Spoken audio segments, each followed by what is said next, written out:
Hello everyone, good evening.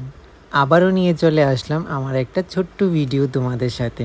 হ্যাঁ, আগের ভিডিওতেই কথা দিয়েছিলাম যে বিশ্বকর্মা পুজোর একটা ছোট্ট ভিডিও তোমাদের সবার সাথে শেয়ার করব।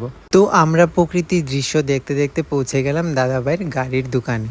তো আমরা গাড়ির দোকানে যেতে না যেতে হাতে হাতে কাজে লেগে পড়লো দিদিভাই।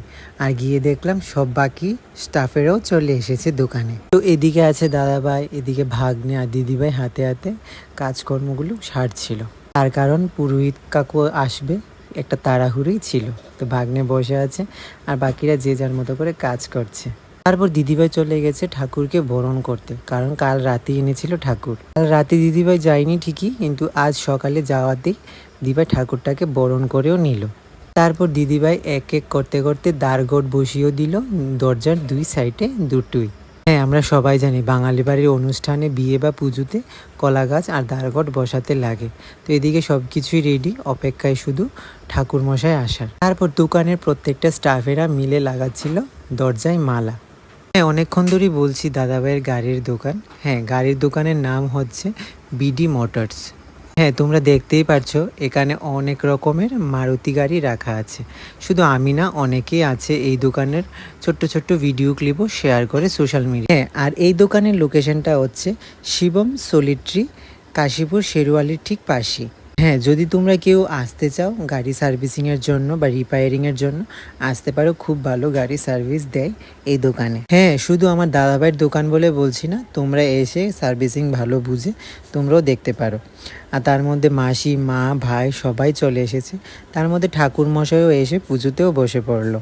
হ্যাঁ, দোকানে আমি অনেকবার আসলেও কিন্তু রিসেপশনে আর ঢুকিনি কোনো সময়। আজ রিসেপশনেও গিয়ে দেখলাম, ভালোই লাগলো, এসি ফেসি সব কিছুই আছে রিসেপশনে। তারপর আবারও চলে আসলাম পুজোর এখানে। এখানে ঠাকুর মশাই যজ্ঞ করতেও শুরু করে দিল। অন্যবারের তুলনায় এবছরে ঠাকুরটা বেশ অনেকটা বড়ই ছিল। এখন যাকে দেখছেন ফোন ঘাটছে আর দাদাভাই তো দাঁড়িয়ে আছে, তারাই হলো এই বিডি মোটরসের কর্ণধার। তারপর সেই সময় পুজোতে অপেক্ষা করার পর অঞ্জলি দেওয়ার সময় তখন আমরা দিচ্ছিলাম সবাই বসে অঞ্জলি। বিশ্বকর্মা পুজোর পরে সব গাড়ি মেশিন সব কিছুই যাত্রা করে, আমরা সবাই জানি। তো দাদাভাইয়ের গাড়ির শোরুমেও কি কি মেশিন আছে সব কিছুই যাত্রা করছিল তখন ঠাকুরমশাই। তারপর দাদাভাইয়ের গাড়িও যাত্রা করলো, এক এক করতে করতে অনেক কটা গাড়ি ঠাকুরমশাই যাত্রা করতে লাগলো। ও হ্যাঁ, তার মাঝে আমার ভাইও এসেছিল দাদাভাইয়ের গাড়ির দোকানে স্কুটিটা যাত্রা করাবে বলে। তো ভাইও স্কুটিটা যাত্রা করিয়ে নিল। তো সেটাই আমরা সবাই দেখছিলাম। হ্যাঁ, সত্যি মনে পড়ছে ঠিক আমার মামার বাড়িরই কথাগুলো। তারপর আমি আর দিদিভাই একটা ছবি নিয়ে নিলাম। তারপর পুজোর শেষে দিদিভাই দিয়ে দিল চন্দ্রামিত প্রসাদ। সব কিছুই খেলাম পুজোর পরে। তো এইসব করতে করতে পুজোর শেষে আমরা এখন বাড়ির উদ্দেশ্যে রওনা দিলাম। যাওয়ার সময় আমি আর গাড়িতে যাচ্ছি না, তখন যাচ্ছিল মা, মাসি, দিদিভাই গাড়ি করে, আমি যাচ্ছিলাম ভাইয়ের সাথে স্কুটি করে। তো ভিডিওটা কেমন লাগলো জানিও আমাকে কমেন্টে। আর তোমরা কমেন্ট করো, মেসেঞ্জারে পার্সোনালি মেসেজ নয়।